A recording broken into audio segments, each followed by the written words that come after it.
This is Must Peace. This is not the spoken word that I'm doing to Fred Beats, but this is one that I wrote that I was going to share yesterday. Remember I told you about it with me? It's this one. So check it out. All right. They say a house is not a home until your feet meet that house.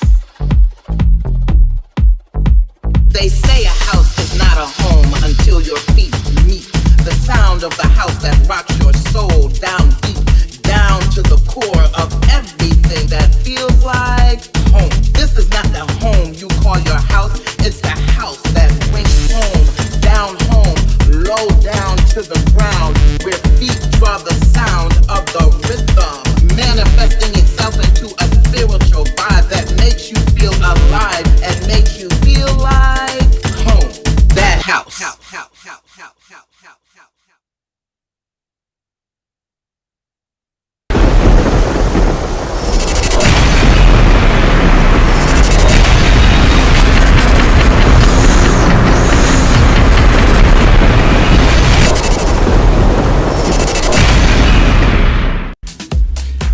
All right. What's up, everybody? Welcome to Talent Tuesdays. We are here today with just an amazing crew of individuals that are going to go through 6 demos that we've been sent to go through. And we are blessed to have those individuals. But I'm going to do something that I normally don't do. I'm going to start out with the family first. So first we've got Mr. Tommy Davis on deck with us. Quantize Recordings co-founder. What is up, Thomas Davis? Wow, I'm honored. I get to go first? Yeah. Yeah, gonna try to change some things up with this session tonight. How you doing? You good? Yeah, I'm good, man. I'm anxious, man. I'm anxious. This show is gonna be really nice, man. Hey, Good. Gonna be off the chain. All right, second, let's go over to Mike Freak, Q Recordings. That is QU3 Recordings. I'm gonna say co-founder and partner, my man Mike Freak. What's going on, my brother? What's up? I'm excited to hear these demos. Good. Yeah. All right, it's on. All right, Candace McKenzie, what is going down? Hey Spen, hey everyone, how you doing? Doing good. And Renee Melendez on deck as well. So the Quantize family is in the house. How's everybody doing today? All right. Also, we got Lexi. Got to say what's up to Lexi and Emma and everybody else that helps us do what it is that we do. Yeah. And all of us are on deck now. Yeah. This particular show is one that I'm going to take my time with because let me tell you, we've got some crazy talent here that's going to help us out tonight. So the first person I'm going to start with is, man, how am I going to describe this dude? He is not just a friend. This guy has trailblazed. Ever since I first heard of Mark Francis, he has been a trailblazer of all kinds of sorts. And what I can say that I love about Mark Francis is like in this constant growth mode. So he gets better and better with everything he does. He is the founder of 201 Records. He works closely with Timmy Regisford and what he does with the shelter parties. His name is Mark Francis. Thank you. You gotta say all that. I ain't had to say all that. All of that is what's due, bruh. It is what's due. No doubt about it. Also, oh man, the pleasure is all ours. Thank you for everything that you do, including helping us pull this together. This wouldn't be happening if it wasn't for you. So we have to acknowledge that as well. We also have on deck one of the most influential people, I think, in the nightclub business, as well as dance music. This guy, Freddie Sannon, has realistically helped so many people do what it is that they do in the business of dance music. But not only that, Freddie is he's just a wealth of knowledge. He knows dance music inside and out, and it is a pleasure to have him on this forum with us tonight. Freddie Sannon, what's going down? Good morning, family. Good morning to the world, and it's an honor to be here. Yes, sir. Thank you for the Shelter having me. Records done. Oh man, anytime. Thank you for joining us. Mark, thank you for putting this together. Oh man, no question about it. In the chat room, thank you for keeping this alive. Yes. Amen and amen. And last but not least, now I had to write all of this down because it's just this guy's resume is insane. So let's see, Atlantic Records Vice President, Senior VP and co-founder of East West Records, Executive VP of Elektra Records. He DJ'd at WBLS, probably when DJing was first created, DJ for WBLS and KISS FM in New York. He discovered and signed the likes of Pharrell, Timbaland, Dr. Dre, John Legend, Fabulous, Missy Elliott, Puff Daddy, John Legend, blah, blah, blah, blah, blah. The list just goes on. Ladies and gentlemen, the legendary Marilyn Bob. Yes. How you doing? Good to be here. Man, what an honor. Yeah, my pleasure. I'm here to support.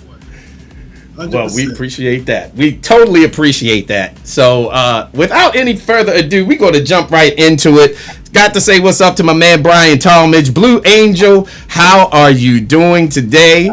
Everybody on the chat room, what's up, DJB510? What is going down? I'm telling you, this is going to be one for the books. It is Talent Tuesday, and we are going to jump right into it. Our first track is called Girl, What You Do, as we get started. It's Talent Tuesday, everybody.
Checking out Talent Tuesday with our first track entitled Girl, What You Do. And we're going to hop right into it, and let's see what this esteemed panel of judges think about this one. All right, let's start with you, Mark Francis. What do you think about this one? All right, so I love the track. I think the track is very good. The lyrical content, I'm not really feeling. I think it just has to be arranged better. He has a lot. I feel the track is good as an instrumental, but the lyrical content is just, the Girl What You Do is good if you just move it around, but the parts when he was singing with the lyrics, I feel it wasn't going with the song. But it has a lot of good elements that I love in the song. It's a very good track. I can see myself rocking the track but not the lyrics. Okay. All right. So on a scale of 1 to 10, how would you rate this? I give it a 5. 5 because of the track and the 5 because of the lyrics. Out of 5, Right. that's 5. Okay. All right. Good feedback. Freddie Sannon, what do you think? I like overall, I think I like it. I like I guess I like the production. I think it has a commercial appeal to it. It could be, it needs some more arrangement to the track. It has potential. I would give it a 6. All right. Possibly a 7 because it has a potential to a commercial ready. All right. Marilyn Bob, what's up? What do you think about this one? I think it's a good track. Lyrically, pretty simple. Definitely needs more arrangement on and a better melody for to bring it up another level, I would say, with the actual lyric in the song. But it's very commercial, of course, and there's a strong audience out there still for commercial house music. So it potentially has an audience there. But obviously it would need, to go beyond that, the commercial audience, it definitely would need a remix and, more rearrangement of the vocals, I would say. But I'd give it a 7 because it's a commercial record that has potential and has a fan base for that. It's not necessarily, I don't feel, a big commercial record, but it has potential. What do you think about the sound quality of it? From what I hear, the track as alone, quality-wise, is good. And like Mark said, it's a strong track. You can play the instrumental. It's not a, instrumental that you're going to play, but maybe once or twice because it's pretty repetitious and it doesn't really go anywhere melodically or arrangement-wise or chords, et cetera, et cetera. So, but it's a good record. It's a good track overall. So I'd give it a 7. All right. Let's move on to Mike Freak. What do you think? I kind of agree with what everyone said. I think the production was really good. I like the way he programmed those drums. It has like that 80s feel, but it's pretty modern. So that was pretty good. I really like that one. I think it needs like some sort of a vocal hook to catch me, because I'm bopping to it, but there's nothing for me to hold on to latch on to. So yeah, I guess I was expecting to hear that from the vocals, but that didn't happen. So I guess that could need some work. What number would you give it? I'll give this one a 7. Okay. Yeah, that's good. It's a good production. Yeah, I totally agree. Renee Melendez, what say you? I agree with everyone else. Lyrically, it's missing the mark. So I like the music though, and I like the vibe of the music. So I would even consider maybe rewriting new lyrics to it. Kind of giving it a whole different direction or feel. The chat room said 63% said they liked it. Really? Okay. So that's for me good. Personally, I would give it a 5 based off of the lyrical content. Okay. Awesome. Candace McKenzie, what do you think? Thank you. Well, I mean, I really like it. It's definitely a vibe. Production is great. I know what everyone's saying about the vocals, but I think it would just work really well as a dub. I mean, all I could hear, like with this loop that you're playing now, if it was just like, girl, what you do, and that's it. That's what it needs. It just needs a dub. It's like a whole vibe. It's a vibe. I love it.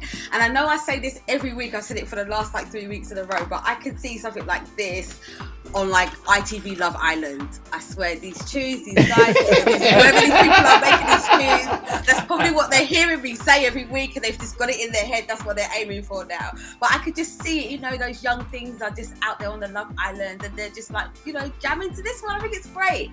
Right. I'm gonna give it a 7. All right. Okay. Those are pretty decent scores. I mean, I pretty much feel the same way. I think there is a hook on this record, but I don't think that the hook or the song is as strong as the instrumentation. So if it's me and I'm giving it a score, I would probably give it a 7. I mean, it's really not that bad, and the attempt to put a hook in the song was made, but I think that it could be stronger. So I would say, producer, go back to it. Now, Tommy Davis, did I skip over you? Oh yeah.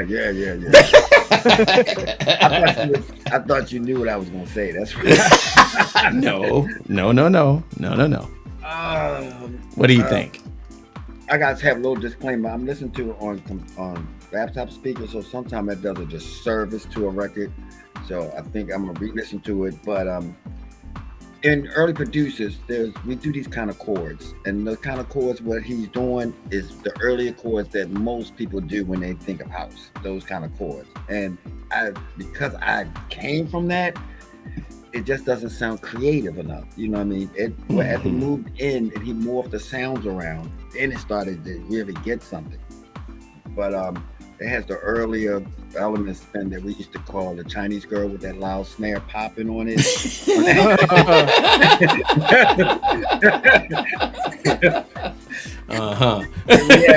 We haven't heard that for a while. Except for you, Spen, but oh yeah, I can't get away from her.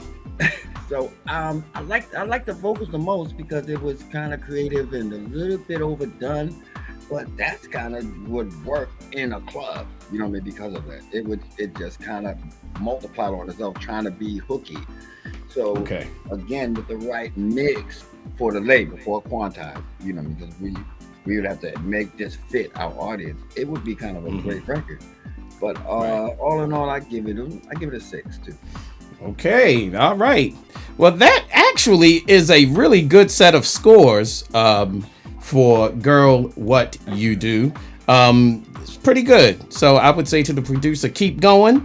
Let's see what you do. Maybe you can resubmit it with some of the changes that we've suggested, and we'll see where it goes. What's up, Sidecart? Bonnie Barber, what's up? Jeffrey C, what's up? And Jason Jack, well, I can't even pronounce your name. I'm not going to go there, Jason, but what's up?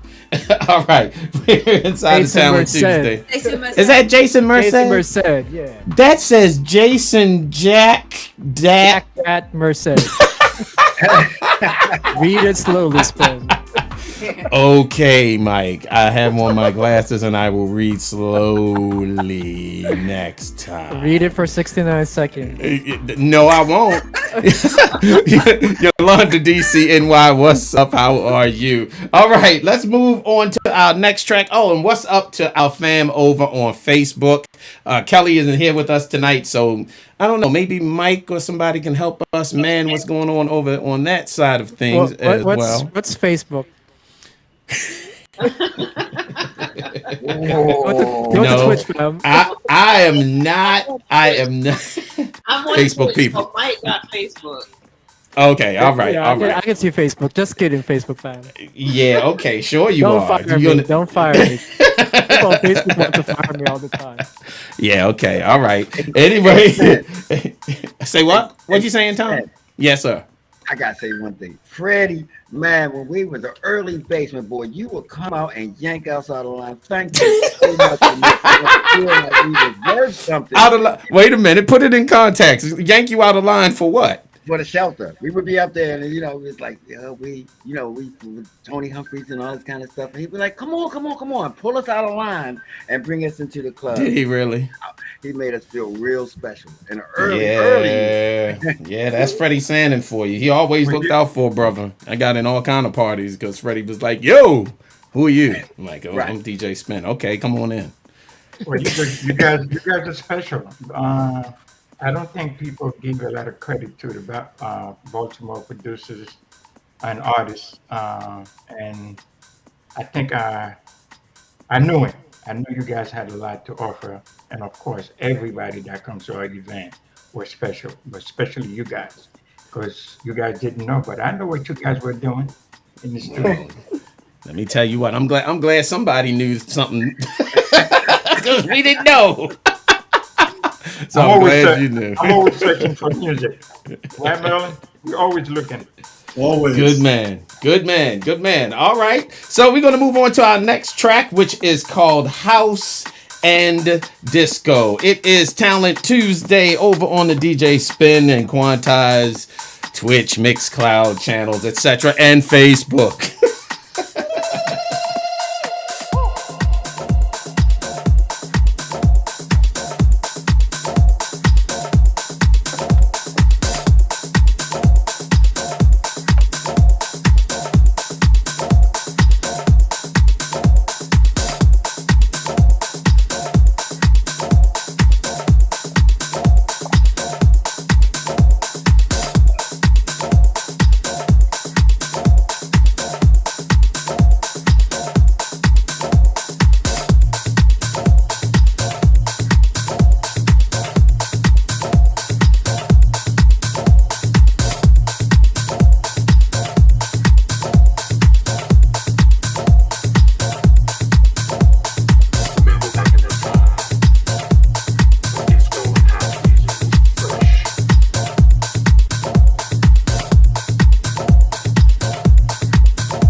It is Talent Tuesday.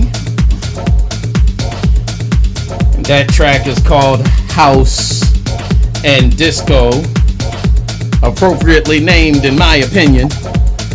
But it's not about my opinion tonight anyway, because we got a killer panel tonight. So if you are privileged to have one of your records on tonight, let me tell you, you're going to get some very sage and sound advice. Mr. Linden, what's up? DJ Jason Picasso, what's up? Charles Dawkins in the house. How you doing, my brother? Damon Ramsey, Tony LeBron, Shonda T, Nikki P from John Nick. How you doing? Let's jump into it and see what this esteemed panel thinks. Let me see. Choices. Let's go with Candace McKenzie. What do you think about this one? Okay, cool. Thank you, Spen. Well, I remember back in the time when I used to foot stomp to beats like that when I was young and fresh all night. Can't imagine doing that now. I don't know, when it started off, it actually reminded me of a Tommy Davis track called Night Train. That's what it reminded me of. I really quite like it, actually. I don't know why it's called House and Disco, but I think because of the lyrics. I think, you know, the lyrics I remember, I don't know, something about remember with the beginning of House and Disco or something. I think it's appropriate, but yeah. Yeah, but it's like talking about a style, but the beat doesn't reference that style. Okay. That's where I'm sort of coming from. But I don't know, I quite like it. I think it's something that would work really well for Quantize or Q. And I could see some of the guys in the chat say that they would like to get their hands on it, and like a Jeffrey C was in there, and I could see someone like him really doing some damage on it. I know we don't normally say that, and I really don't say that actually. But, right. I would give this tune a 7.5. Okay, it's good. That's good score. Good score. All right, let's move it around some. Merlin Bob, what the deal? What you think? Overall, a solid track. It's definitely, you've heard that track many times before. Similar tracks. I'd say, definitely House and Disco. I'm not sure where the title came from, but I don't hear the disco element in there whatsoever. But at the end of the day, title is a title. But overall, a good track. A track that, you could layer another song under, 2 other songs under if you can keep it going. But I think it's good. It's good. There's an audience for it. It's definitely more on the electronic side, which there's an audience for that. And, I think it could have a good run. I'd give it more of a 7.5. Okay. It's good scores. Good advice and comments. All right. Renee Melendez, what up? I agree with Candace and Merlin. I definitely 30 years ago would be in the club bouncing all off the wall to this. Again, to give them Candace, I don't know if I could do that now, but I definitely think it's a market for it. We'll hold hands and do it together. Yeah, and then pick each other up when we fall. The chat says 79%, 15 people voted and they said yay, so they liked it. Okay. And I'm gonna say this gave me flashbacks to that Basement Boys parties a couple of weeks ago, dancing with Tommy, and I couldn't keep up. Oh, right. Man, I was tired driving back home. So I'm gonna say it's an 8 because I could see like Jeffrey C or Tommy really doing some serious damage to a track like this. All right. Yeah. All right. That's speaking of Tommy Davis. Tommy Davis, what do you think about this? You're kidding, right? Nope. You're kidding. I know you probably. I was actually going to go to you first, but I was like, no, he'll taint the whole entire conversation. it's a traditional sound. I mean, I think the reference in disco is that kind of bass line was like sort of Giorgio Moroder, and that was under Yes. the disco I period. heard that. So that's kind of a mix. We don't hear that in a modern slow house, soulful house now. It's kind of Slow house. Okay. In other words, Slow house. Okay. you're the producer, man. I love you. I could hear you trying to do some mixing and the filtering and stuff. That kind of work. I mean, since we brought up disco, Giorgio did it. Pierre does it a lot.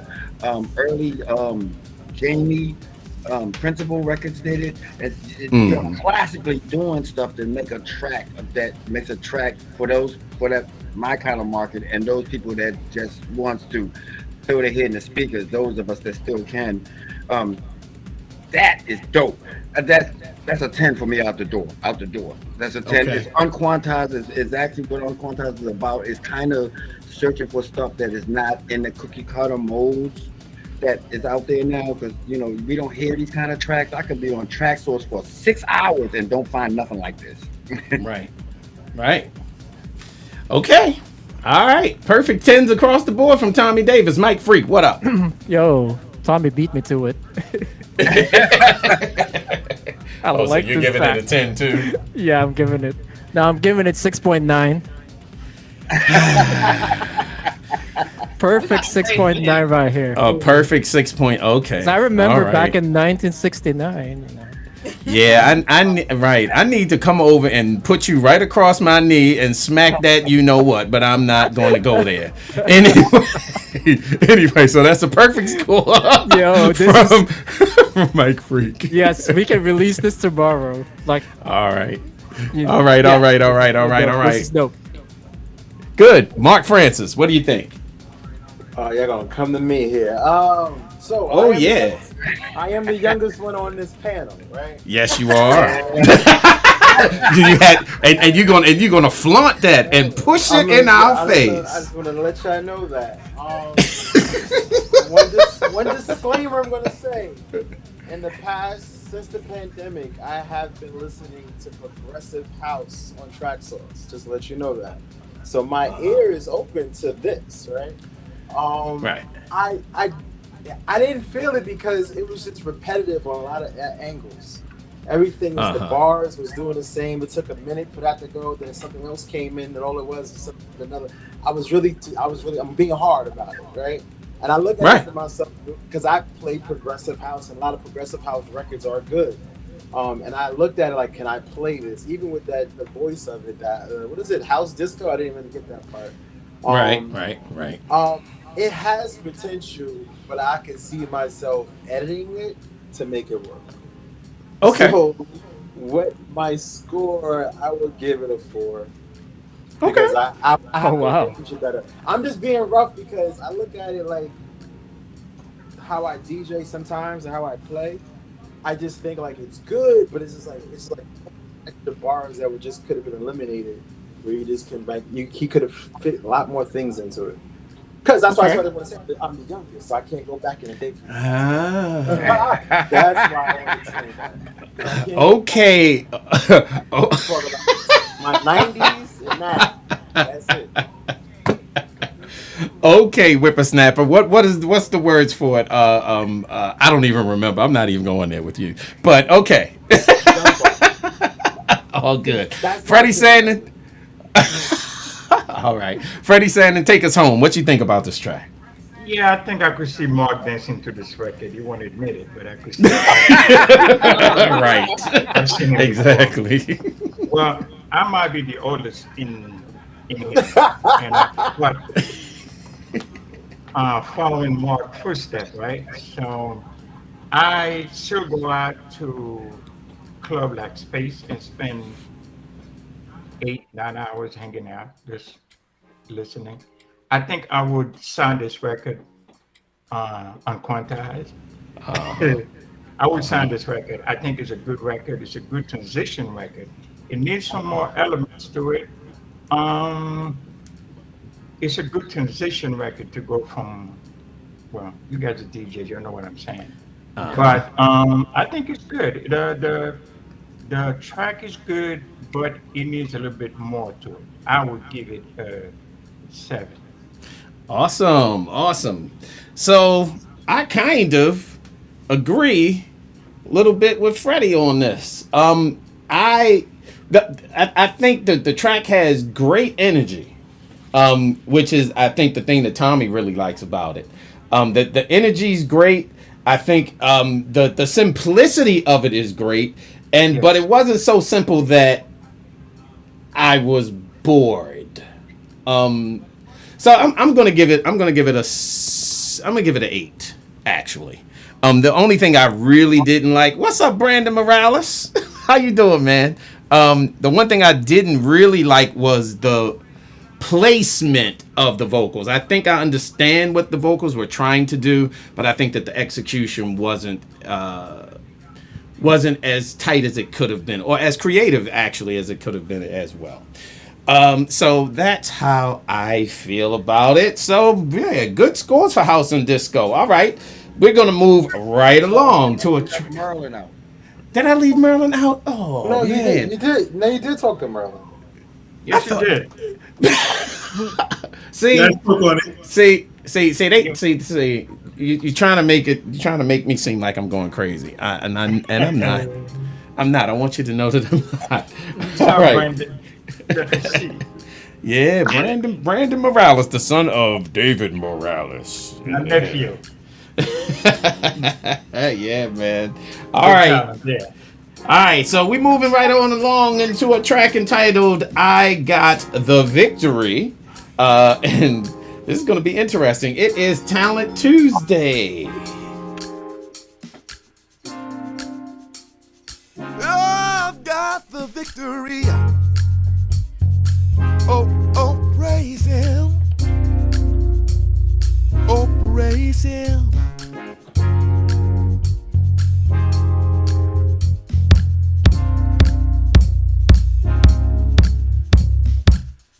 I've got the victory. Oh, praise him. Oh, praise him. My people, we've been on a long and tiresome walk, but with the help of God, we made it. We're still here. And since we're still living, loving, breathing, and standing, we're going to still praise him. Because the enemy tried to take the spirit out of you and me, but we kept the faith, and we got the victory. I've got the victory. Oh, praise him. Oh, praise him.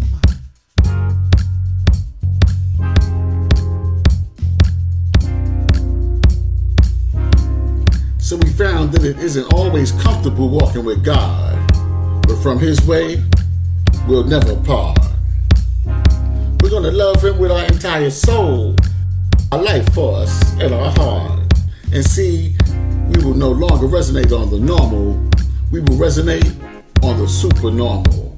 And we will no longer resonate on the natural, we will resonate on the supernatural, which means that no matter what obstacles come, no matter what trials and tribulations, no matter how crazy or hard, we will praise him more and put on the whole armor of God, because we got the victory. Let's go, people. I've got the victory. Oh, praise him. Oh, praise him.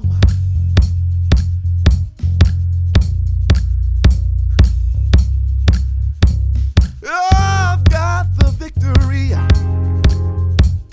Oh, praise him. Oh, praise him.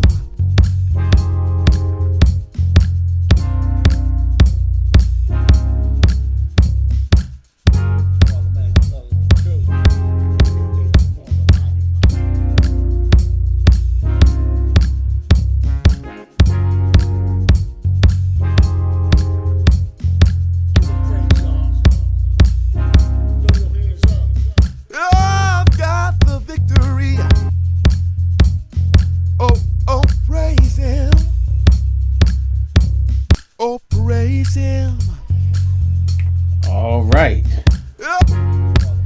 That is I Got the Victory on Talent Tuesday.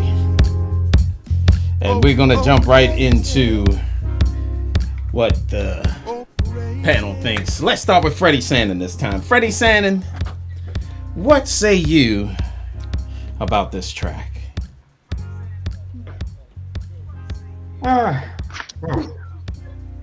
I like it, but like the message. It could be better production-wise. I like his vocal. I think they need to go back to the drawing board with some more music, something that moves you, but maybe the producer is looking for a different vibe. So for trying it, I give it a 5. Okay. All right, let's move right along. Let's go with Marilyn Bob, right behind you.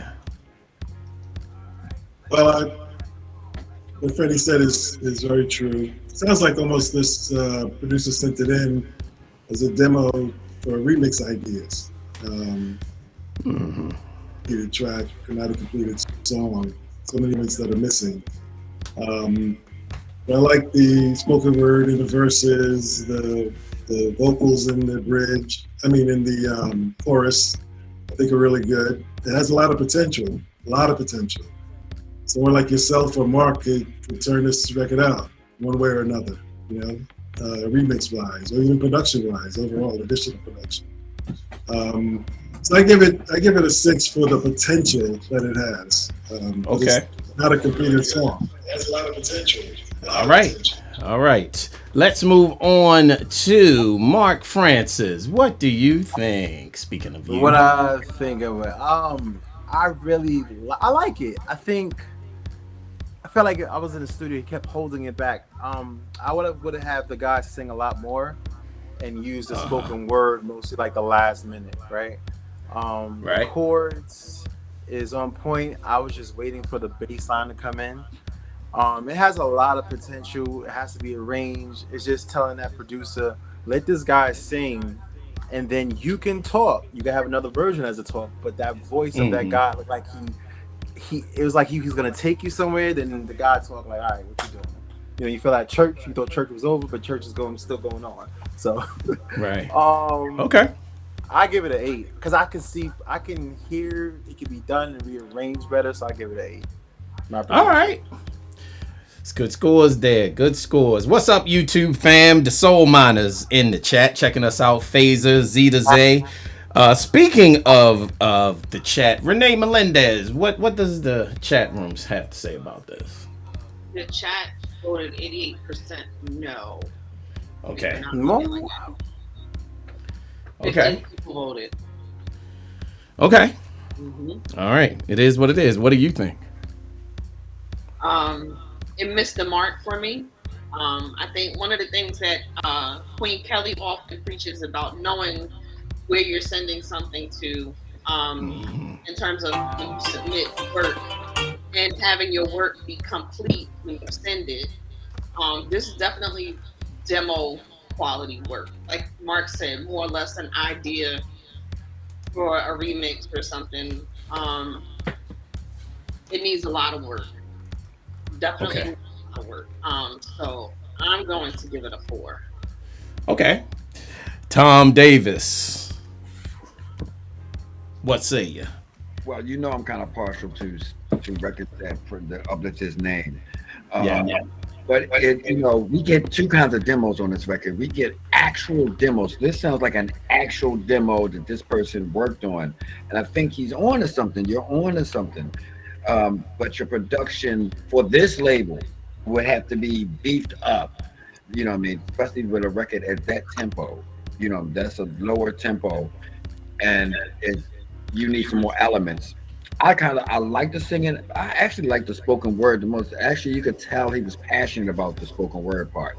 And to me, which is real important when you're doing that kind of thing, especially when you're doing uplifting and you're trying to save someone's soul, which is important.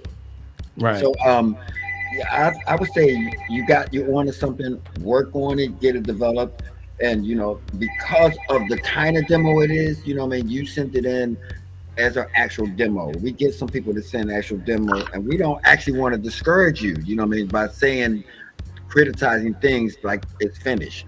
So I'm gonna give you a 6 for this where it's at as a demo. You know what I mean? Right. You know what? You did really good. It passed all the tests, but now now it's your time to go and make it and maybe resubmit it after you do it. Exactly. Correct. Get a better mic because if the first thing we would do is put you in a better situation with the mics and stuff like that, because we can hear it cutting off and we can hear nothing on it. I mean, it was kind of bare and naked, which is good enough for a demo, but we need to go to the next step. So that's my opinion of it. All right. Tommy Davis with the 6. And thank you all for the hype train, for the gift, the subs, and the bits. We appreciate it. What's up, Brother Basil? A hang low. Checking us out. Jason Merced, Mad Hatter Tony, and Susan Estera. What's up? Tim Wayne Sound Science checking us out as well. Let's see. Did we get Mike Freak, did you get a chance to critique this track? You didn't get me. Oh, wait a minute. Uh-oh. Wait.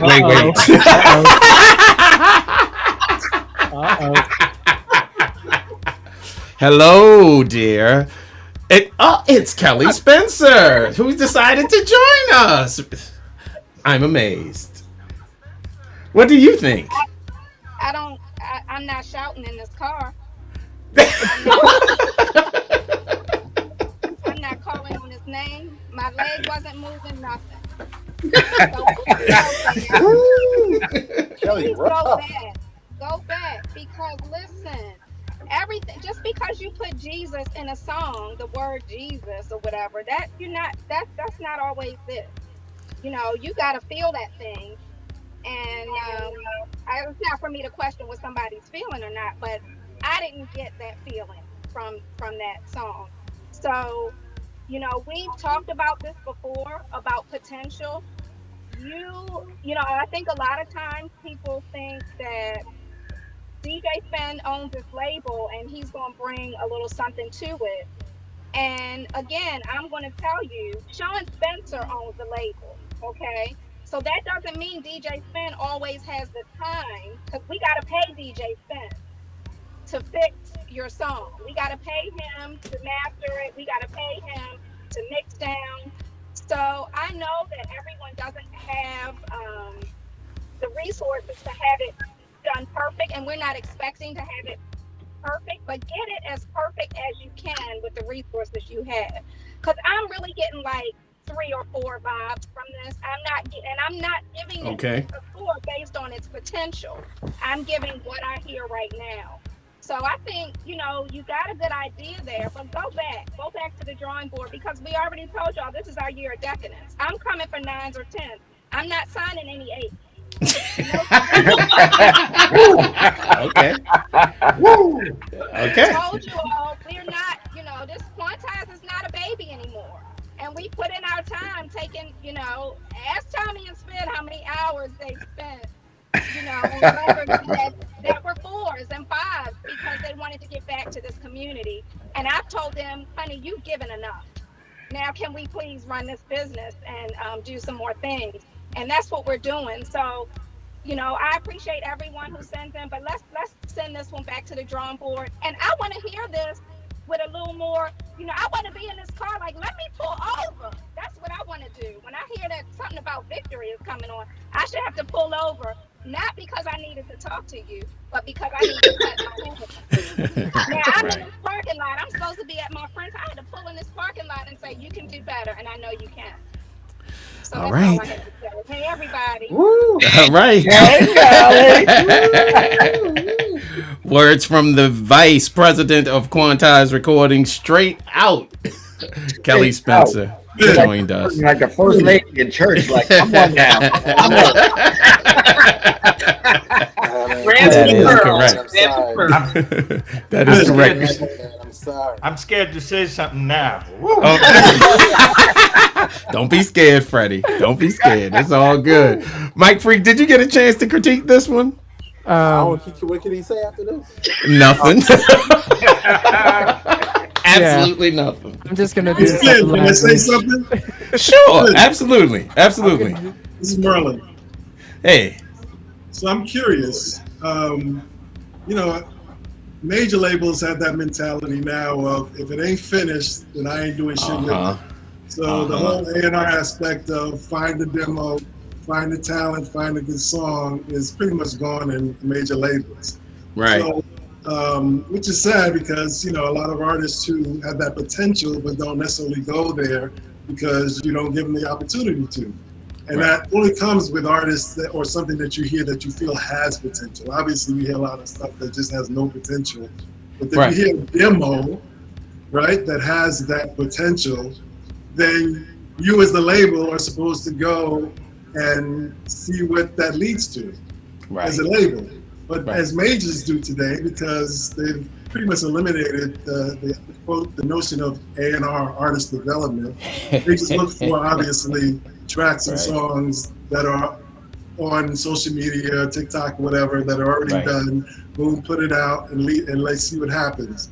So that leaves independent record labels like you guys have to actually still, and I understand it's a business too, and you have to look for those things that are 9s and 10s that have that potential, but you still also, as an independent label, have to look for those demos that have that true potential. Correct. Grow and build an artist from. And normally you wouldn't have that potential that you came as, this is a quantized artist that came to have a gold platinum record or a fan base. Forget gold and platinum, doesn't matter anymore. But has a fan base that you built. So is that something you guys still do, or are you still just looking for 9s and 10s? Man, we do it all the time. What Kelly was referring to is that, and you know, I guess I could kind of say it all, quite candidly, is that you know, there are times when we'll have records that we know are going to do well. And then sometimes we have those records that we signed because we said, okay, look, this record got all 10s across the board on Talent Tuesday, so we should sign it. Now, just because a record got 10s on a specific Talent Tuesday, now it's kind of also relative to the other tracks that we get, which is something that we discovered as we sort of developed Talent Tuesday. You know, in a week where we have tracks that are, let's say, all 5s and 6s or something, and there's 110, it's like everybody's like, wow, that's what this should be. But that's a 10, and a lot of times, you know, relative to that particular setting. So if that record was you know, transformed or, you know, into another Talent Tuesday where everything was like a 9 or 8, you know, would that record still stand the same kind of test? But I can say this, Merlin, and everybody on this phone will vouch for me and Tommy and Mike, when we say that a lot of records that we take, and I would say maybe even 60% of the records that we sign are records that we see the potential in, rather than the record coming in and being completely done. I mean, I can almost count on my fingers how many times. Say it again. Okay, go ahead.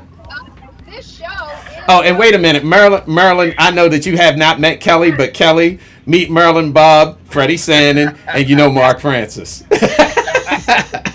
Gentlemen, hello. So let's all right. Clear.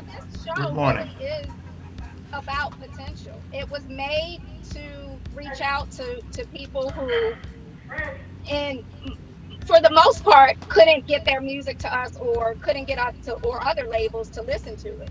Right. So when I say 10, a 10 is not we don't have to touch it, because I venture to say I would even argue more than 60% of the records we sign have to still be touched.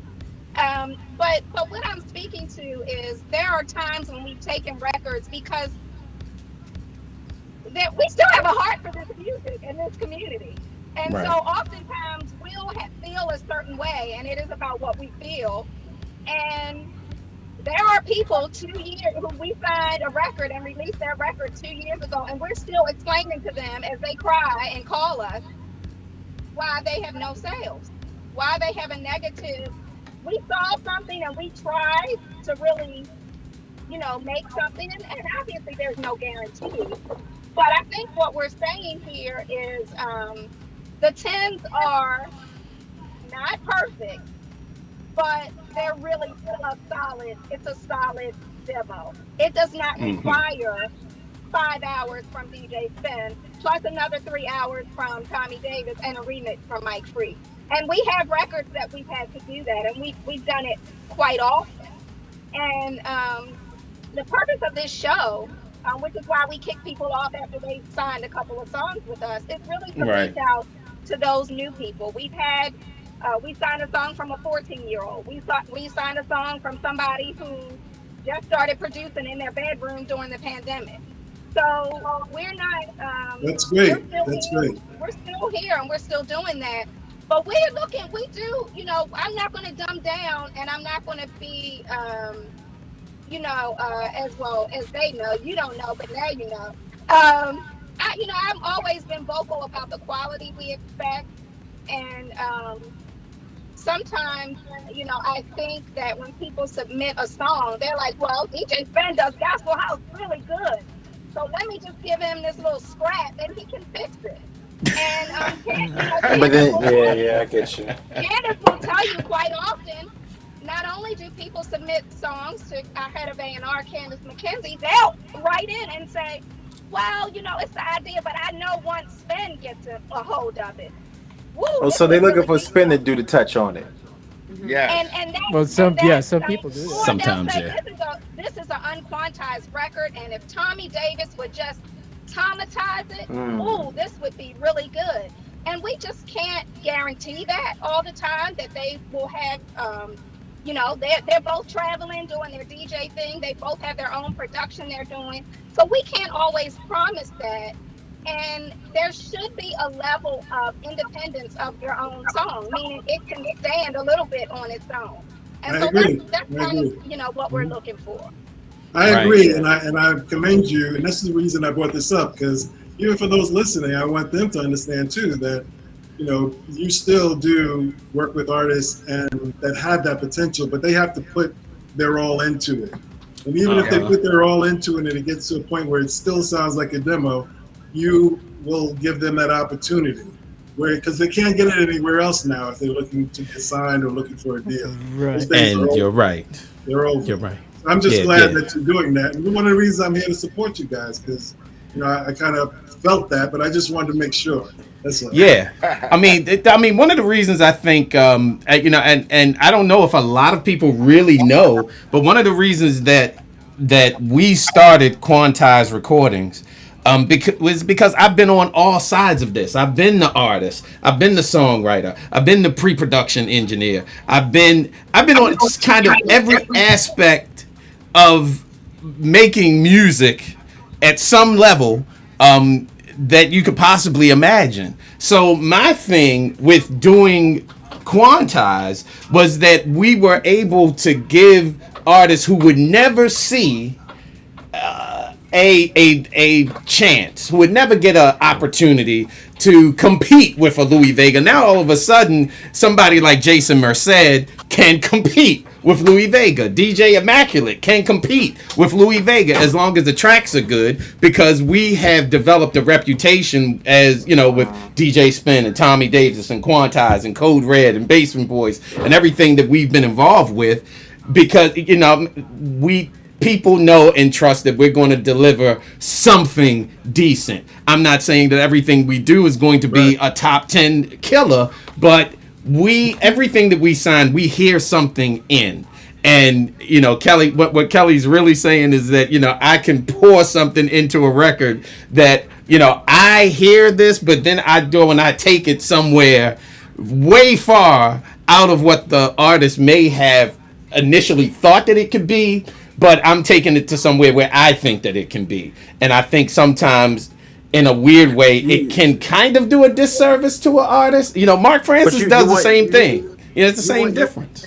You actually, I hate what you're saying. You want him Right. to have his vision, because if you put your vision, it's not going to count. Uh-huh. And then some people, I give you an example. Rise, the guy's song Rise came out. It was out on his label. It didn't do nothing. I took it and probably did an edit and put a drum on it and changed the bass line, but I made it my vision, and then it went big. But when it was his vision, it didn't grab nobody. So I hear what you're saying. You want the records to be finished, to say, yo, this is your vision. And I got better at that, saying this is your vision so people can hear your vision. Not saying, Mark, can you hook it up first? Precisely. No, I'll hook it up later. Let me, this is your vision. Right. And then we can clean it up. We can mix your vision and master your vision good. But then we can say this is all you. Not to say you, because if you add our name on it, yes, it's going to sell, but then you're getting mad because we're getting the gigs and you're not going to be, so I look at it like that. I agree. Wow. I agree. All right, Mark Francis with the raw. Now that's the raw truth. That is absolutely the raw truth. Can I add one thing? Go ahead, Mr. Davis. For those of people that don't know Quantize, we must drop 2 to 3 records a week. So besides doing that, when we sign these records and we have to sit on the opposite weeks of Talent Tuesday and listen to these records. Now, in the chat against other records like Spen reiterated to, it might sound great. But in months later, when we're sitting in our little boardroom and we're listening to it, we say, why did we do that? We're going to have to do all this extra work to this track to make it fit our audience. And Kelly goes off. It's like, you know what? Why'd y'all give it a 10 then? So we have redefined what the word 10 means, that we want the record to be almost finished. We can fix up the quality, we can fix up the thing, but like Mark said, it should be your story, that we don't have to take it and put our drums all over it and change all your sounds and then make it a whole nother record. If we sign it and it doesn't sell, then we need to do something to make our vision. There you go. If we're gonna put it out there to say this is what the world think of your song, but if it doesn't do nothing, then you got to figure out, I need to recoup. I have to do something, and that's sometimes artists don't understand. Wait. Say that again. You have to do what? Say it again. We have to recoup.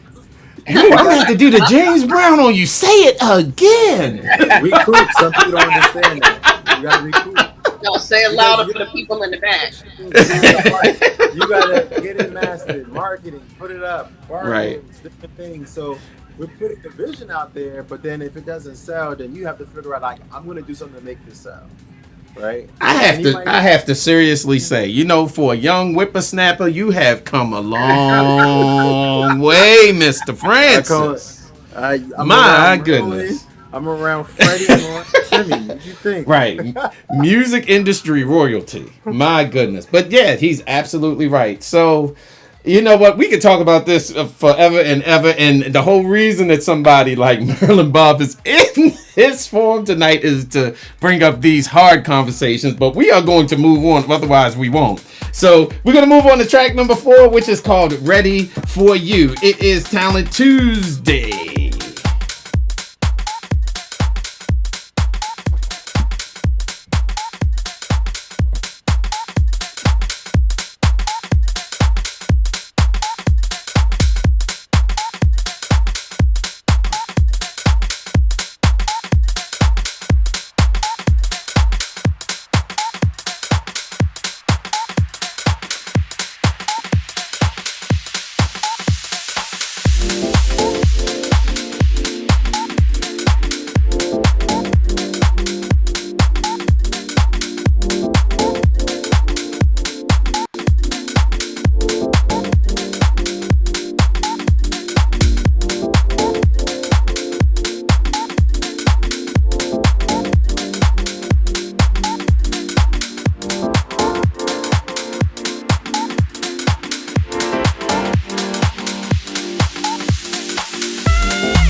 Yes, you are rocking with the best. It is Talent Tuesday with an incredible panel to help us out to judge these records tonight. But it's hard to pick who's going to start. But I like it when Freddie Sanders starts. Let's go ahead with Freddie Sanders and see what he thinks about this one. Where do I have to be on the hot seat now? Because baby, you handle it well. I like it. I have potential. Once again, another record that I believe that the producer needs to go back. This is a demo, and I hope there's more to this record. Has potential to be something good. I like to give credit to some of these producers that try things. For me, this record, I will give it a 6 and let the producer go back in the studio because you need more lyrics. I need to hear a song. I think it has a potential for that. Musically, there could be more, but let me hear a song, not just a hook. And okay, I like the producer to go back in the studio and finish this product. Man, that's a great feedback. That is great feedback. Kelly Spencer, are you still with us? Or, while you playing hooky, kind of hanging in? I'm here. Yeah, I'm here. What do you think? It wasn't bad. It was all right. I don't know. I don't have a lot to say because, it's not my thing. But I had a little, at least I got a little shoulder movement. Now I was feeling about. Okay. What did you think? I give that a 7. It's good. I think the production's good. I don't think that the producer really means for there to be a song here. But I give it a 7 because like Freddie, I think that the hook is kind of lackluster, but I think that it could use a better hook. If it's not going to be a song, that it could be a better hook. But I hear a song all over it. It's a killer track. It's really, really good. And I think taking the extra step to do a good song on it would probably take it over the top.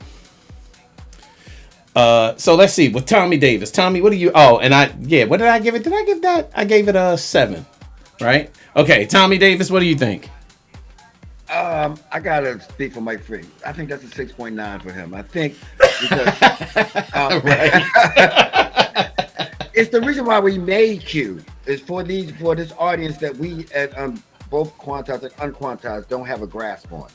So it had everything that they normally grab onto. They're not so much in the lyrics as much.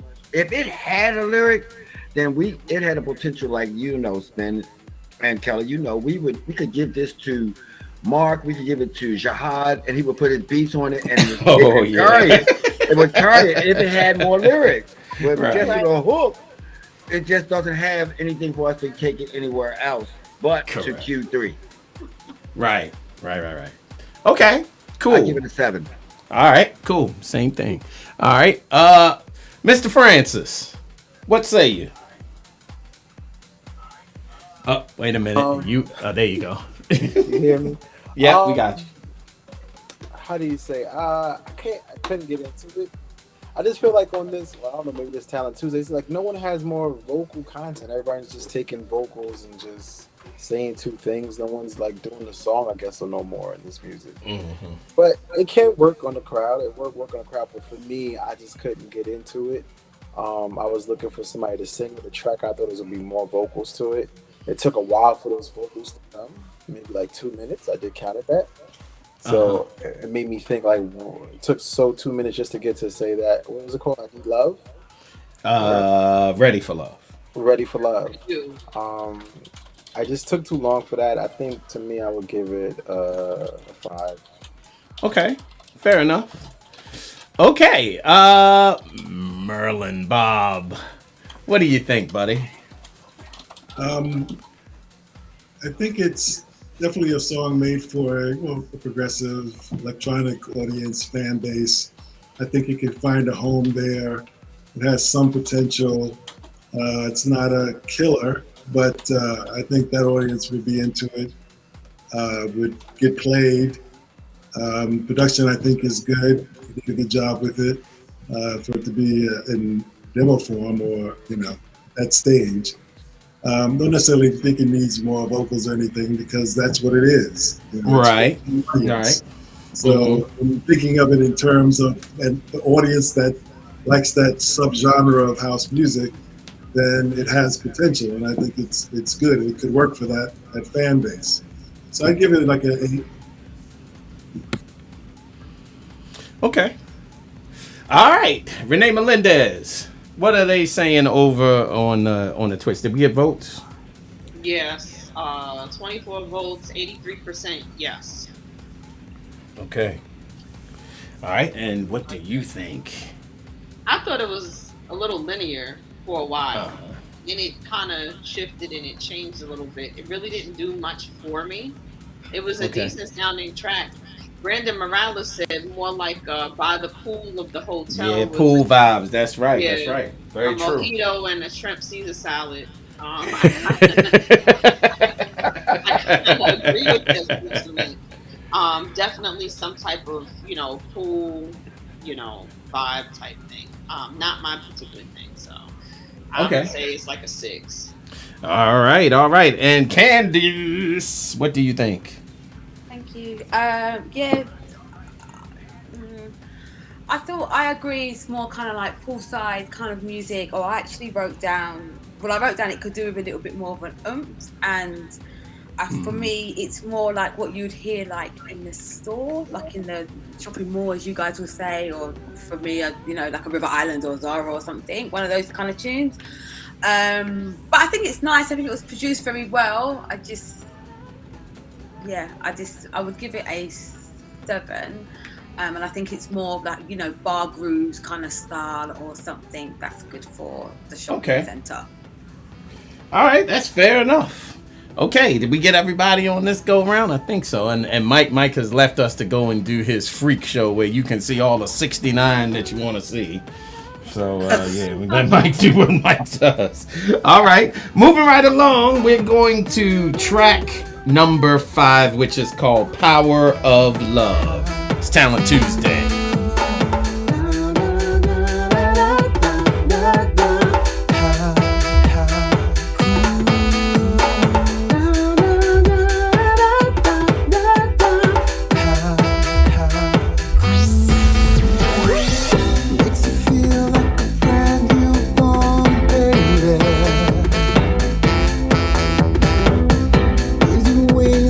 Feel like you can fly.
so wonderful, wonderful thing. Love is so wonderful, wonderful thing. Love is so wonderful, wonderful thing.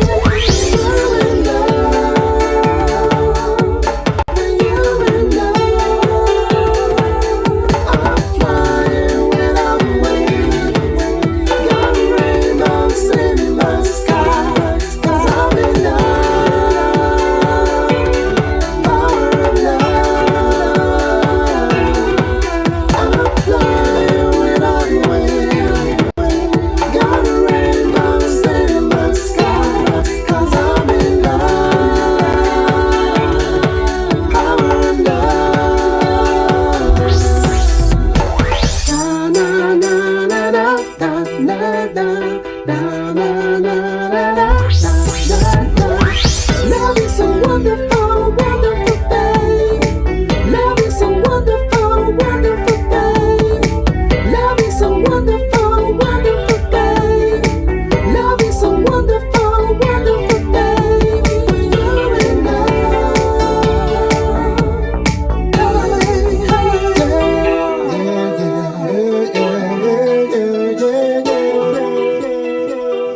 It's the power of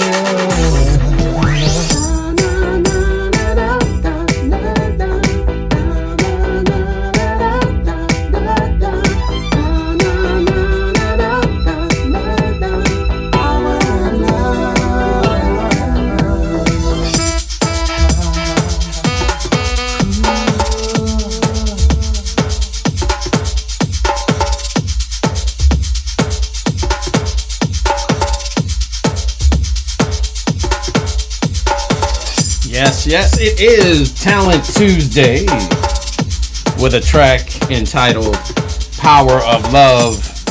I think I'm going to start with Mark Francis this time because there's your song, buddy. You got song, lyrics, harmony, and everything else going on. What do you think? All right, I did ask for that, right? Yeah. You got it, baby. I like the lyrics. I actually like the lyrics, but the track I don't like.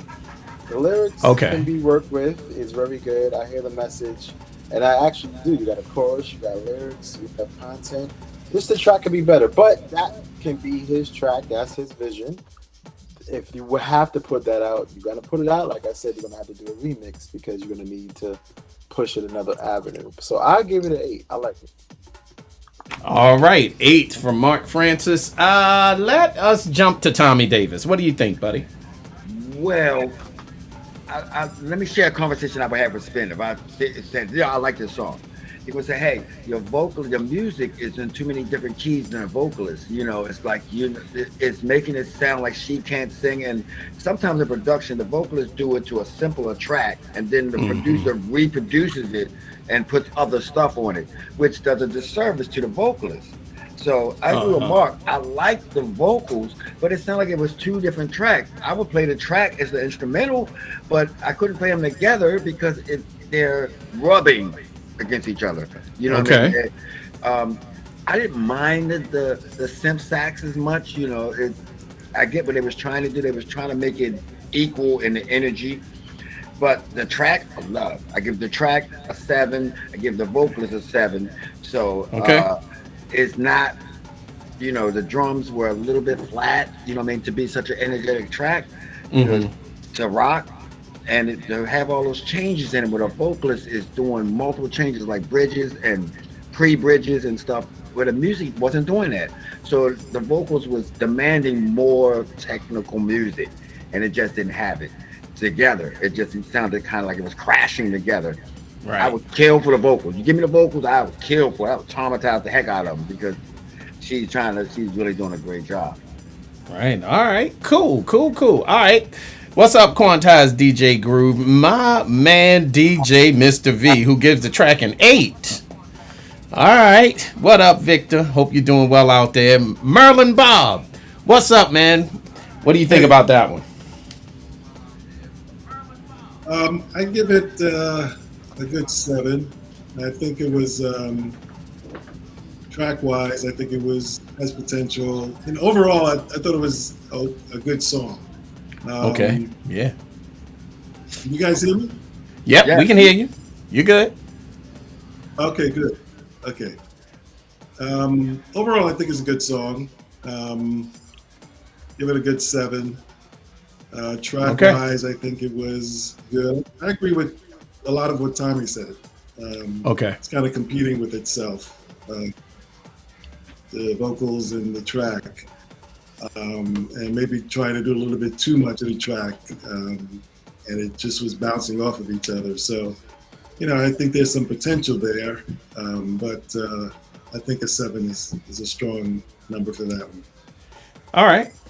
Okay. And Mr. V, correction, Mr. V actually gave it a 3, not an 8, a 3. 3, not an 8 from Mr. V. Freddie Sandin, how you doing over there, buddy? Yes, sir. Yes, sir. I'm enjoying the vibe. I'm enjoying everything here. That's awesome. The record is nice. It's too much going on with the vocals. I think you need some vocal placements, and I need to go back to the lab and make a decision to which way I think they want to go with this track. The different ideas floating through. Has potential. There's somebody out there that may sign it. I'd give it a 6. Okay. 6 from Freddie Sandin. All right. Renee, what we got going on over on the polls? So the poll was 67% no. 16 Okay. people voted. Okay. Weren't feeling it. And your thoughts? I wasn't really feeling it either. It's not a track that I would particularly play. I think it needs a little more work and some rearranging. Still sounds kind of a demo quality to me. Okay. So I would give it a 4. Okay. All right. Let's see. Candace, thoughts? Thank you, Sven. Yeah, I mean, I thought it started off well. I wrote down that I liked the vocal, but then it just got really cluttered. And as mentioned previously, that sounded like they're competing against each other. So I'm only going to give this one a 6, I'm afraid. Okay. All right. Kelly, are you still with us? You around? Can you see there me? you Can go. you hear me? Yeah. Yes, we can see you and hear you. I'm on the lovely deck.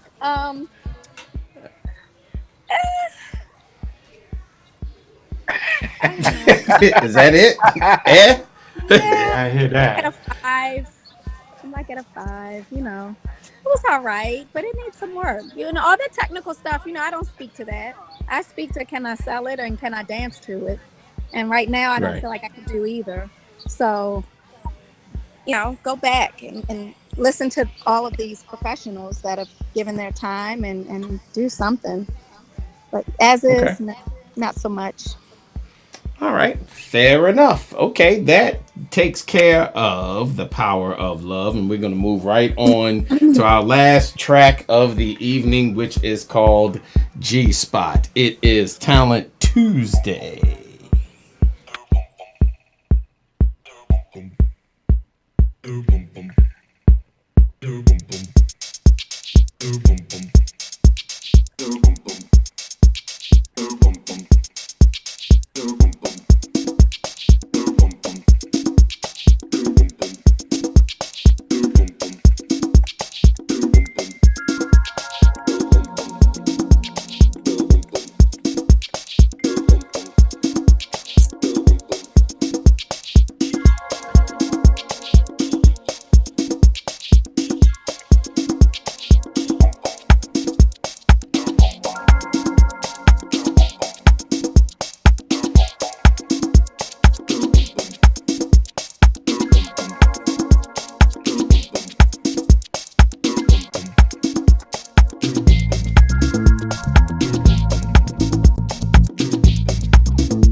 That is a track entitled G Spots. And you are checking out Talent Tuesday, and we're going to jump right in with what our esteemed panel thinks. Let's start with you, Merlin Bob. What do you think? I think it's a good track. I think it has, potential across, a few different quote-unquote house dance floors. But yeah, it has potential. I think it's funky in certain places. I like it's not a kind of repetitious, but it builds pretty well. And seems like the producer has more imagination for what he wants to do. So it has some strong potential in it. I think it's a cool track. Be played alone or played with something underneath it. It has some potential. So I give it an 8. Okay, an 8 from Maryland Bob. What's up, Mark Francis? What do you think? about G Spot? Well, the name is very touching to me because I actually got into the house scene from a G Spot party. Remember that, Freddie? It was a party called Yes, a G sir. Spot. That's I was how I feeling. met. I met everybody through the house music scene from the party. Okay. I was 21 years old, so I love the name. The track, it has potential. Could be some more work done to it. I love the organ riff on it. It is an organ riff. Me too. I love that. Oh. I think he could have played a little bit more better with it. I like the different elements and the changes. I would take the little voice out. It's kind of repetitive, but I think I give it a 7. Okay. Freddie, like Freddie. Yes, Rock real yes, steady. Mark. I kind of feel funny about the type of the song because G-Spot started in New Jersey. Right. But as far as the record, I'm just, I think I like, when I listen to music, to a producer, I like to understand where they're coming from. And I think this producer has potential. I hear different elements in there that I like. Would I play this record at the party? Maybe it depends on where I'm playing. I've heard music like that in Texas, where I spent a great time trying to develop something different from what we are used to, the house scene. That's the record that would fit for a place like that, or places like a bar. I think it has potential. If I was the producer, I would go back and do some different passes, see what I come up with. But the meat of the track he's trying to present now is there. I will go back in the studio. For that, I'll give it a 6. Very, very good. One thing, Freddie, I want to touch on with you, because you have throughout, it's been kind of a theme with you throughout the night, is you would go back. You would tell the producer to go back. Is that, I guess what I really mean to say is that kind of like your way of kind of A&Ring when you hear a track to tell the producer to go and do the work rather than maybe have a remix or something like that done to a track. Is it your first instinct always to go back and tell a producer, hey, you need to do X, Y, and Z? Well, at first I'm trying to be nice because I know it takes time to make these records. I know how long it takes me. I have a lot of tracks that never came out.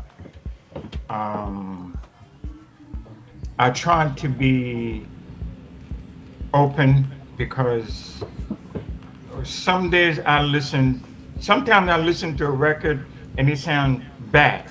Then I revisit that same track again because of the producer. I know how good they are. I go back and listen to the record again, and I'm like, okay, I get it this time. I'm sure there's a lot of people in here that heard record or played record that at first you hated the record. But you hear it on the radio, you hear another DJ played it. After you had a couple of drinks, you're like, oh shit, what is this? Right. I don't like it. What is this record? What? I have this Correct. record? Okay, so that's the reason why I always leave it open. I try to encourage people in this, what I call the struggle, to do better. So I may not hear what they present to me the first time. I may not hear it and like it. I like to hear them go back and do this and do that, make this change, let's see what it sounds like if we have something. That's the reason why I always leave the door open. I think it's to encourage people to do better. Spen, can I say something? Absolutely. So, like I said earlier, I wouldn't be sitting here and have the career I've had without Freddie. Okay. Right. I've known Freddie since I was like 18. And he's always given me solid advice on so many things that affected my career. And him and Timmy, of course, is my best friend, and Tony was my cousin. And so I had Oh a yeah, great. that's right. You right. You're related to that guy that made me go out and buy records because he played a certain record and I didn't understand at the time that what he was doing was killing that record to a point where even if I went out and bought it, that it would not sound the same. And Tommy Davis is is guilty of that too. I have so many records that I heard those dudes play that I'm just like, what in the world? I can't play Yeah. this. No, I was very Cousins. fortunate and blessed to have a circle around me. Of those four individuals, 3 to 4 individuals in my life. But when Freddie just brought me back to something, when I first started working and doing A&R at Atlantic, I left Mhm. BLS, went to Atlantic, and Freddie gave me that advice. He said, there's going to be a lot of guys hitting you up and bringing you things in, and I know how hard you are on music, but tell them to go back. And when Kerry Right. Chandler came to me, I said, Kerry, go back.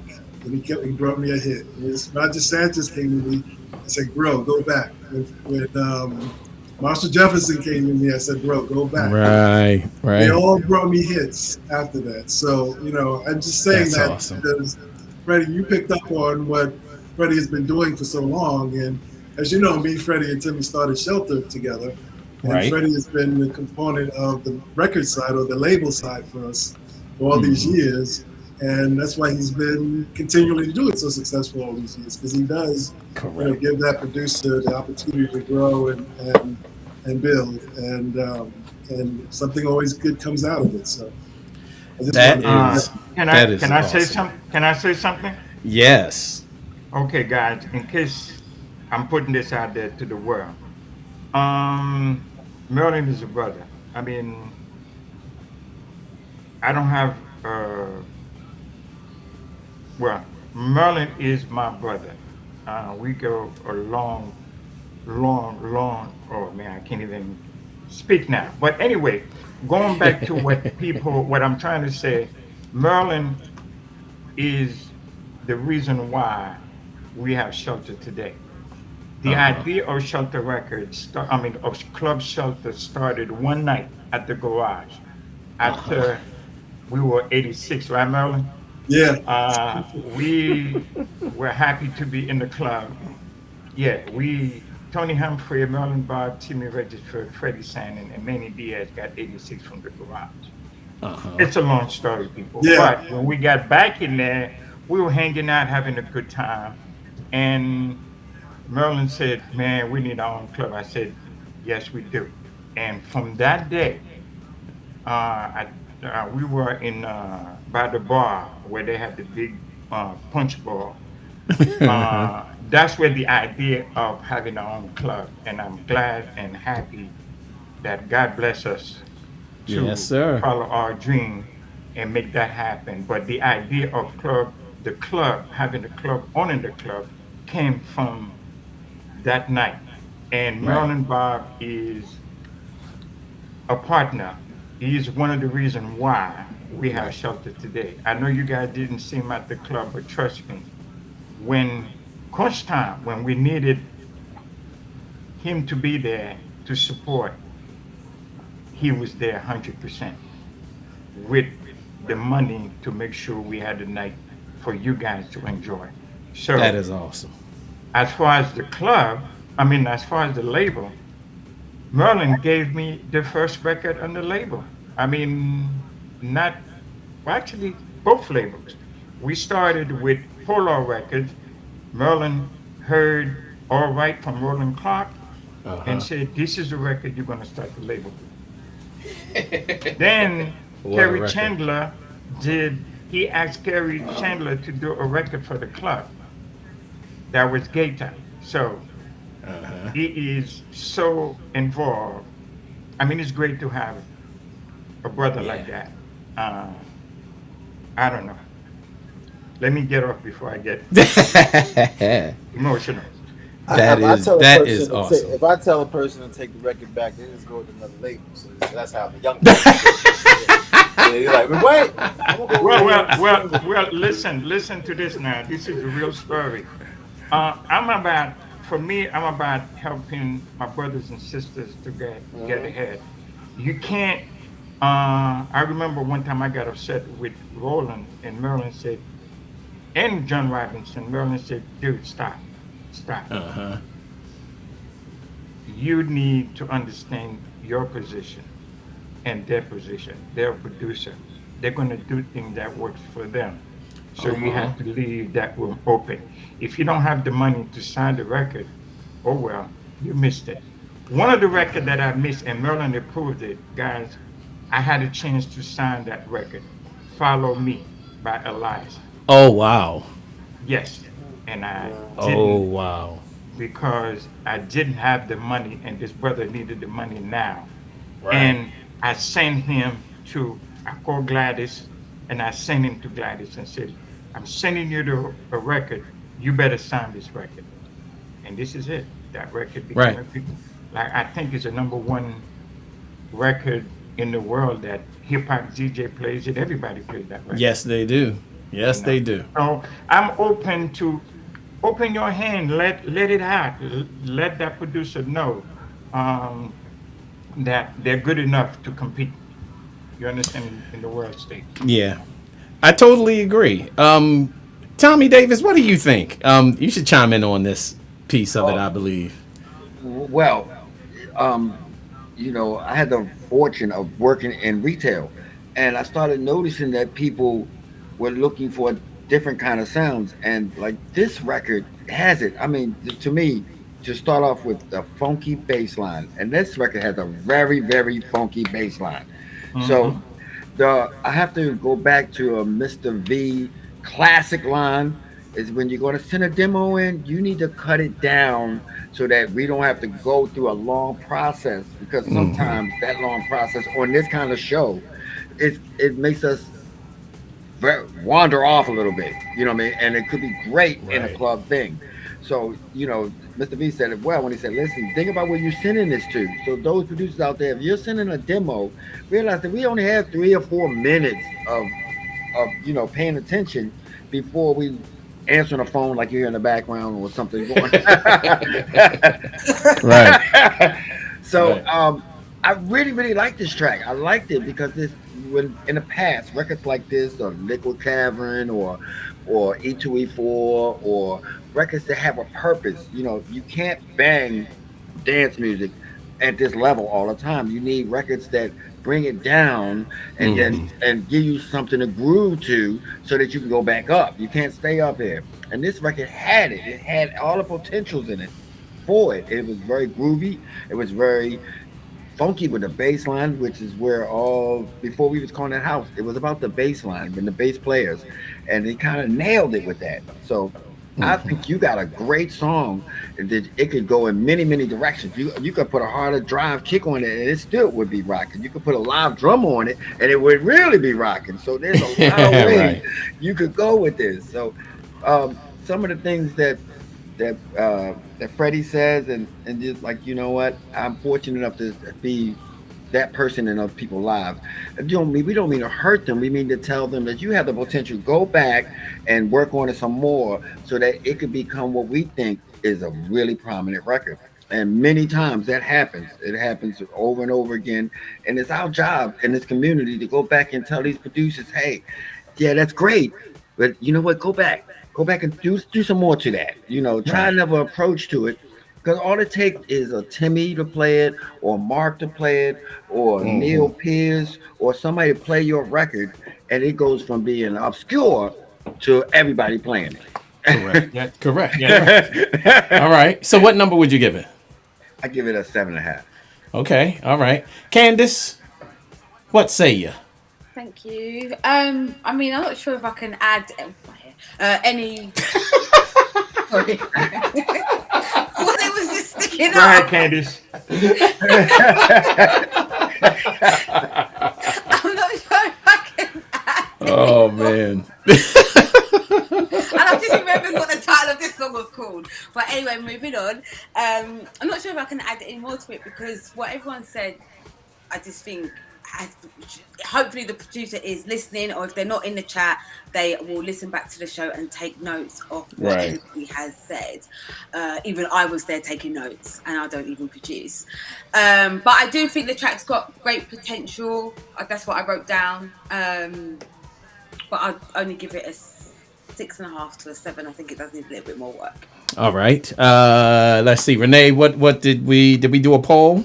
Yes, we did. How did it come out? 79% said yes. Okay, Over good. in Twitch. Now 15 No people surprise. voted. I actually like this one. Out of all the stuff that we had tonight, this probably was Your favorite out of everything? yeah.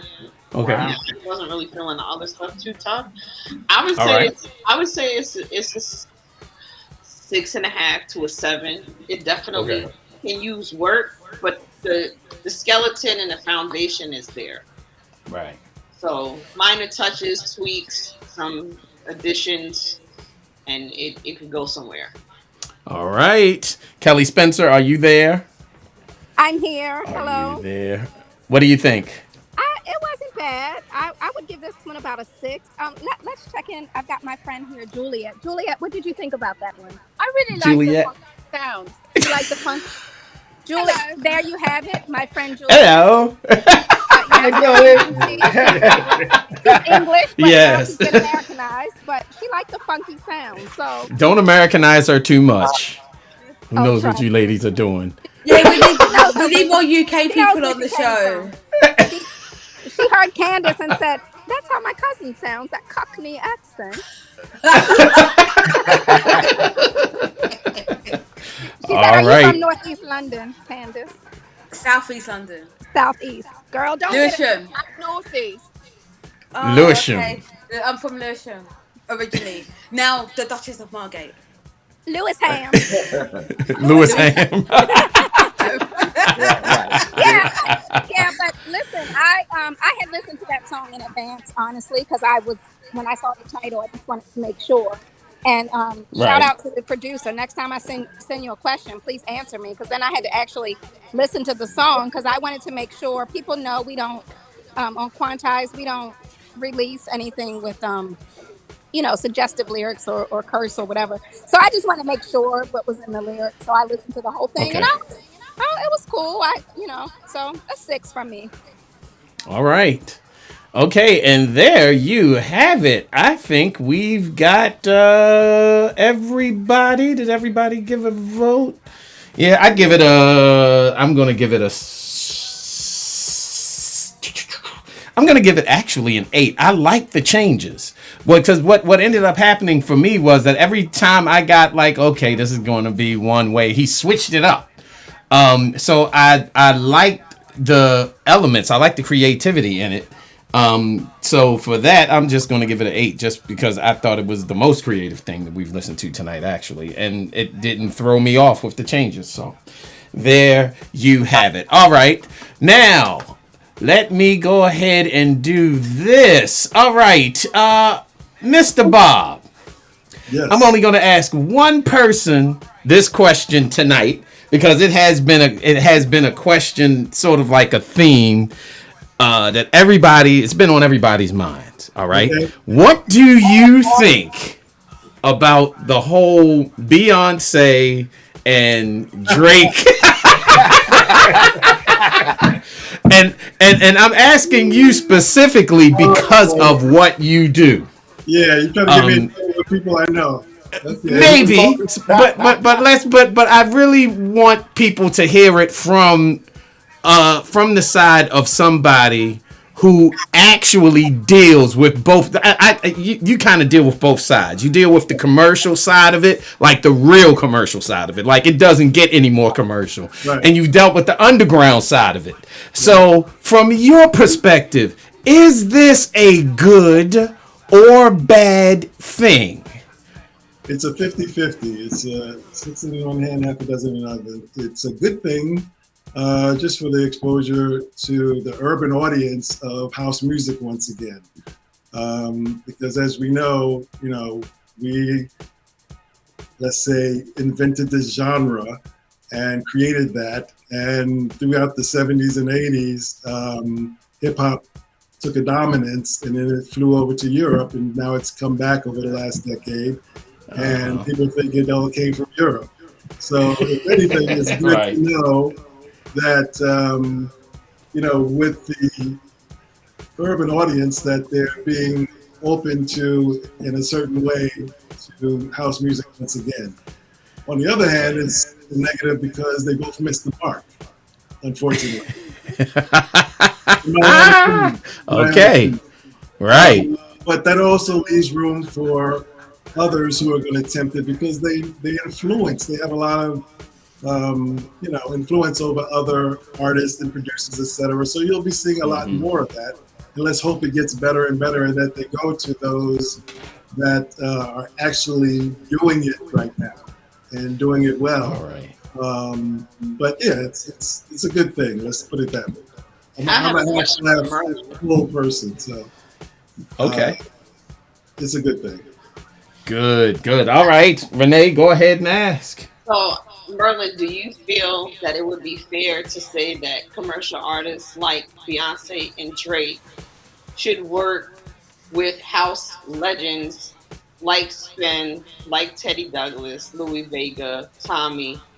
You're taking the words right out of my mouth. I'll let you say it rather than me say it. No one really cares if I say it. 100%. I agree with you. But I do feel like it's a great opportunity for a lot of. I think it's going to open a door for commercial artists to seek out people like Spen, Tommy, Teddy, etc., to maybe bring more exposure to house music. I remember in the 80s and 90s hearing guys like you, Merlin, playing like, Follow Me and Nunu and Mass Order, Lift Every Voice during commercial radio hours. It wasn't segmented into a certain time slot at 9 o'clock when the mix shows would come on. It would be throughout the programming through the day.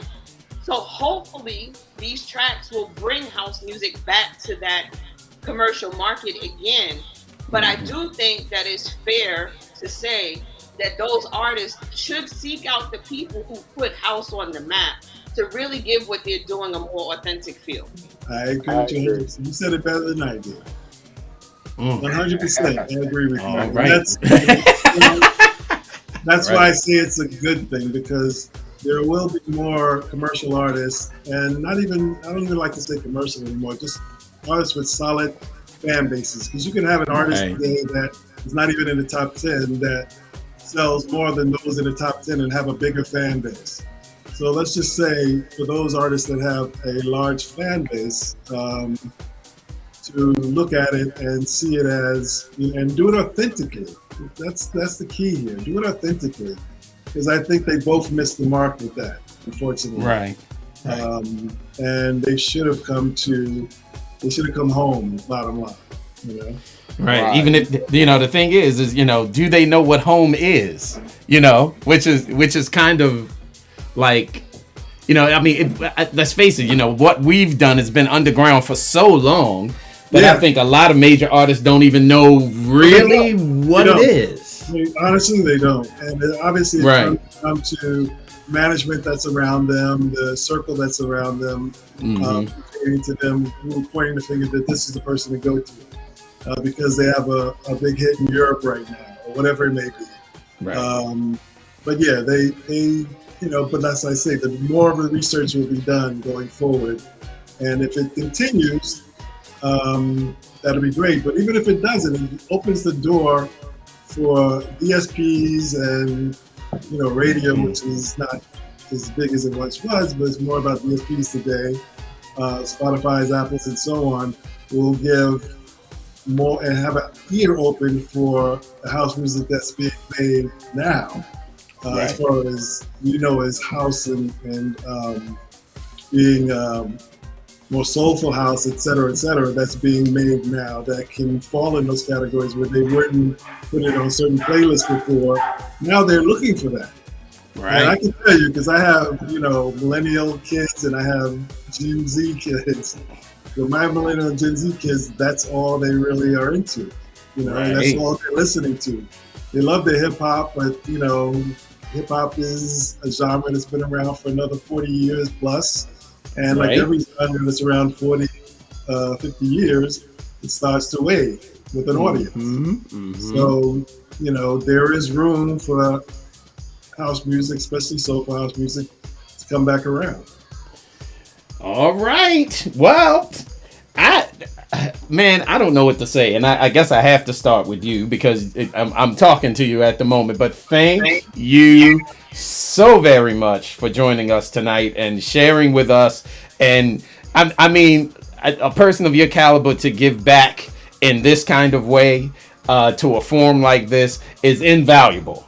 And for anybody who's missed it, you missed something. So thank you, Merlin, for joining us tonight. We really appreciate you and your pioneering and everything, man, that you have done for music in general is awesome. And I mean, this is just a little bit of something, but I just on behalf of the world, I say thank you.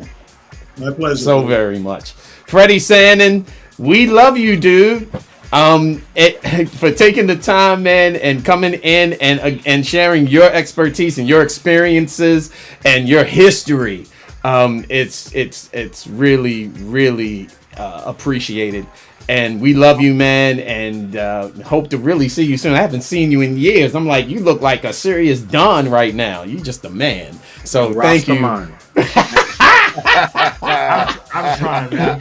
I'm trying to hang out with you guys. You know. Oh man. The last time I checked my age, I was 16. I'm trying to stay.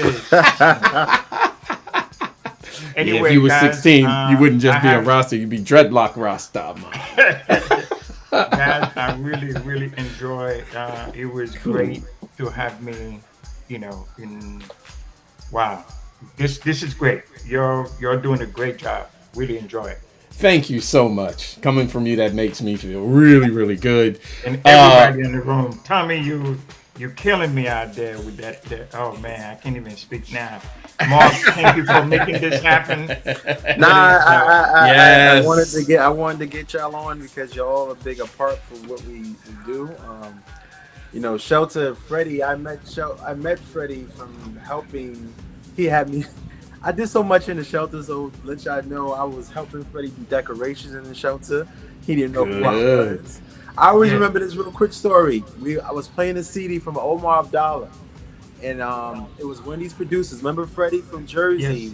Yes. Big Hogan did a remix of Rhyme and Reason. And I was playing. We were playing the CD because I wanted to listen to it while I'm doing decorations for Freddie, right? And he said, "What record is this?" I said, "I don't know, Rhyme and Reason. I don't know if Omar was playing it."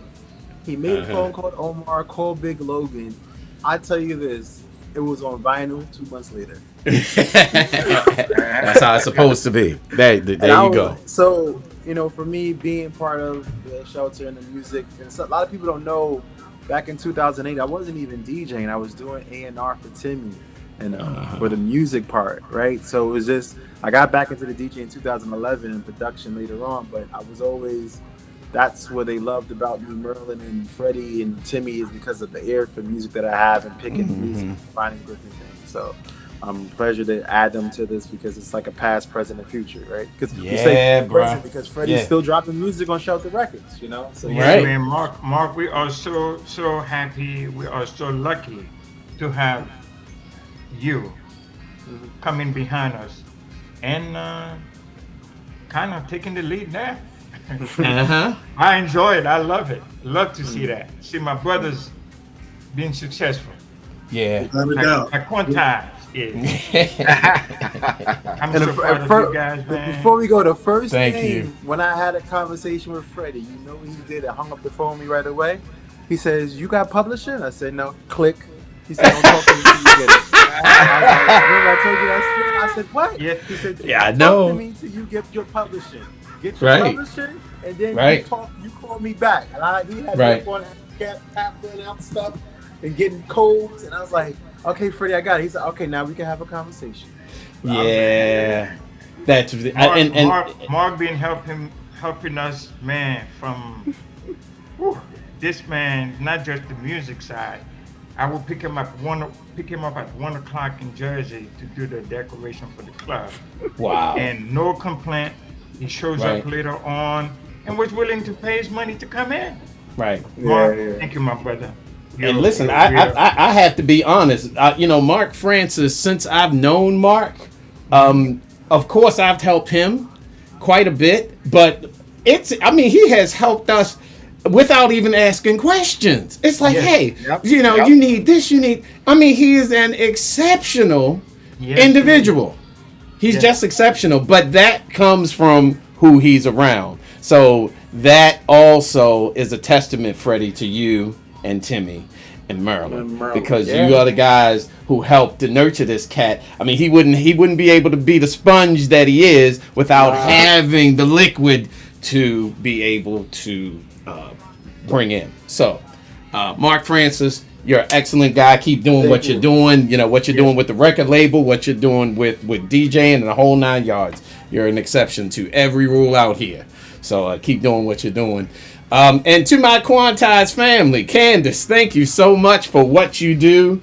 You know, you're the backbone of this whole operation, so I totally do appreciate that. Renee Melendez, thank you as well for doing what you do with this whole thing with Talent Tuesday. We totally appreciate you as well. Kelly Spencer, are you still hanging out, or you hanging out with your girlfriends? I'm here. I'm here. I'm here with Danielle. Hi, Danielle. Hi. Yeah. Hey, Danielle. This has been a great show. Shout out to Mark. You know, he's our brother. He's a part of the Quantize family. And hey, Mark. And Hey. Freddie and Merlin graced us tonight. I'm kind of sad that I wasn't really welcomed them properly, but you know, I gotta have my fun. So that's what I. But I appreciate all for being on the show tonight. It's All all right. good. We are family. My pleasure. Yeah. My pleasure. Awesome. Yep. All right. I'm going to let you take us out of here with what we've got coming, because I know you're going to want to tell Oh people. man, what we got coming? Yeah. So very excited. As all of you know, we've been celebrating 10 years all year, and we're making no apologies for it. September 18th, we're celebrating the Quintessential Soul Festival, our second annual Soul Festival. We weren't sure if we were coming back, but we are back, and we've got a stellar lineup. We've got, is Mr. Francis joining us for that? Yes, Mr. Francis is joining us for that. He better. I was going to drive up 95 and give him my. I'm here. But Mark Francis will be in the house. We've got, of course, our entire Quantize team. Well, almost. Candace won't be there, but we've got another Right. event. You'll be able to see Candace. But we've got Renee Melendez. We've got Mike Freak, of course, the legendary Tommy Davis. And we've got DJ. We've got Baltimore's KW Griff, DJ Pooh, Right. Techniques and Biscuits back to back, which is going to be bonkers. Who else we got, Spen? We've got Blue Angel and a couple of DJs that I'm still working on. Asking about Blue Angel, up and coming DJ. She's Yeah. only 20 years old. She was featured on Spen's live stream. A lot of people have been hitting me up, asking me about her and where to follow her. So catch her at the Quintessential Soul Festival. Go to our Yeah. website, our socials, you'll see that. And then, of course, the wait is over. Decadence, our Decadence party, winding down our 10-year celebration. We're doing it in style at the infamous, the famous, the world-renowned Ministry of Sound in London on October 16th. And we've Right. got a lot of DJs, but y'all already know who my favorite DJs. I have two favorite DJs, and none of them are on this call tonight. Yeah, rub it in, why don't you? Both of them are named Kenny. One will be in Baltimore and one will be in London. Kenny Carpenter will be in London. And I like all the other DJs, but I'm just so excited about Kenny. I will probably be parked front and center for his set. But we've got Crystal Waters, Barbara Tucker. We've got we've got Fruity and Richard from Jasper Street Company performing live. We've got DJ Ray. We've got we've got Candace McKenzie, Renee Melendez. Right. We're bringing the whole Quantize team from the Right. state coming over.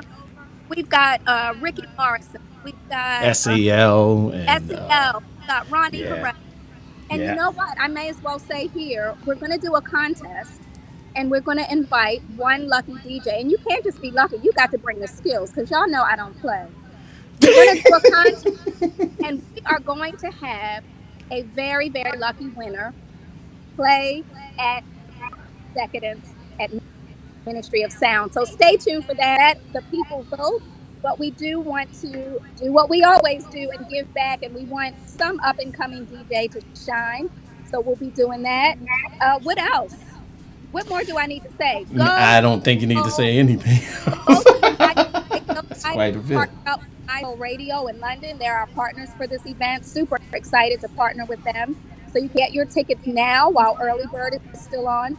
Thank you to everyone who has pretty much almost sold out our early bird VIP for the Soul Festival. So just much love and thanks for hanging with us.